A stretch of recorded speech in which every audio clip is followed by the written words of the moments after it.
nakahawak ka lang ng cellphone ngayon, paupo-upo ka na lang. Yun mga katuldok. Saga muna tayo sa kupras-kupras ngayon kasi wala pa tayong permanenteng trabaho. Hirap balatan mga katuldok kasi yung kahoy na gamit ko mabilis mapurol. Pero okay lang, pagtsagaan lang muna. So bukas, magdadala na ako ng dala ulit ako ng bagong bara. Para may magamit akong pang bunot. Kasi pag kahoy mabilis talaga mapurol. Madulas kasi basa. Hirap bunutan. Masakit sa kamay. Pero pagtsagaan lang. Wala tayong magawa. Ganitong buhay yung binigay sa atin. Tanggapin natin. Importante masaya. Mahirap, masaya. Makakain lang kami 3 beses sa isang araw. Okay na. Minsan nga 5 beses pa. Libre pa palagi ulam. Libre ulam kaso nakakasawa din. Lagi na lang hipon.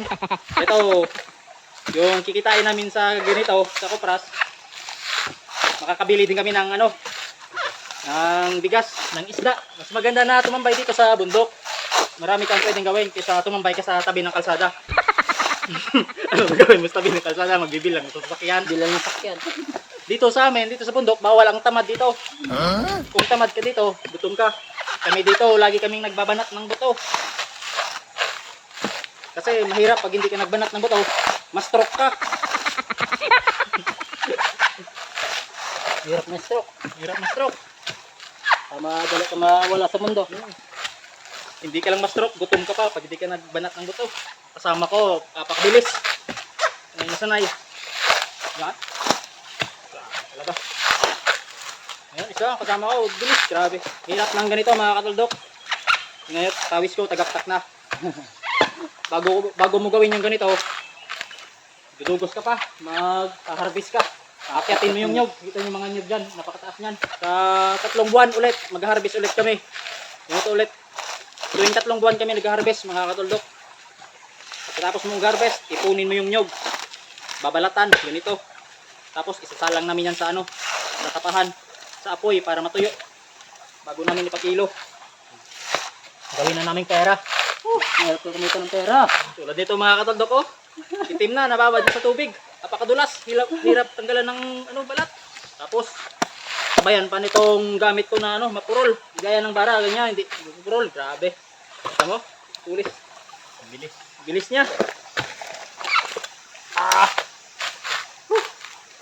Grabe. Punta na sa mata ko yung pawis. Kapakapait. Ang mata ko. Medyo malatalat. Alat na. Yun mga katuldok, alam ko naranasan mo rin yung ganito. Huwag kang magpiling mayaman ha. Pareho lang tayo. Nakahawak ka lang ng cellphone ngayon, paupo-upo ka na lang. Kung hindi ka kumilos dyan, wala kang kakainin mamaya. Wala kang ibabayad sa inuupahan mong bahay dyan. Kumilos ka. Pagod. Hirap. Pagkatapos namin dito, mamaya mga alas 3, maglalatag na naman kami ng trap para sa hipon. Kalain nyo yun mga katuldok. Grabe ang hanap buhay nito. Para lang magkaroon ng pagkain, ng pera.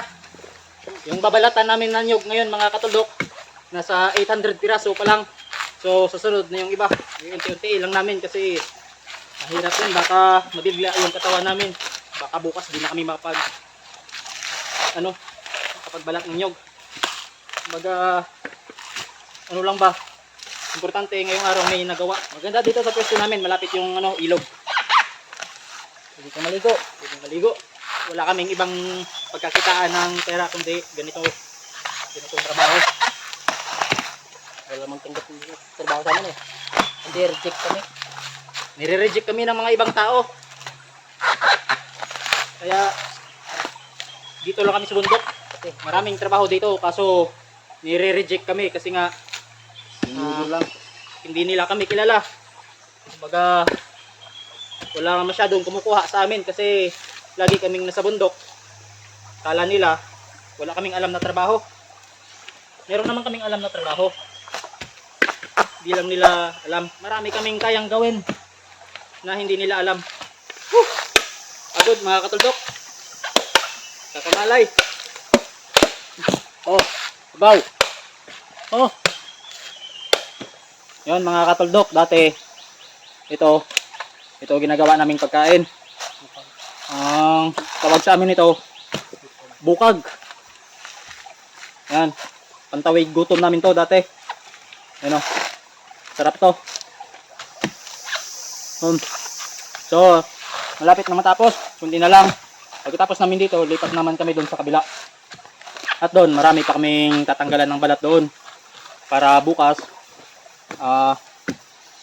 isalang na namin sa tapahan. Yun bang nilalagyan namin ng apoy para matuyo. Pag natuyo na, tsaka namin ipakilo. Yung mga babae ngayon, napaka-arte sa mga lalaki. Gusto nila malinis, pugi. Ganun nga yung lalaki. Tamad naman. Puro cellphone lang yung hawak. Puro upo.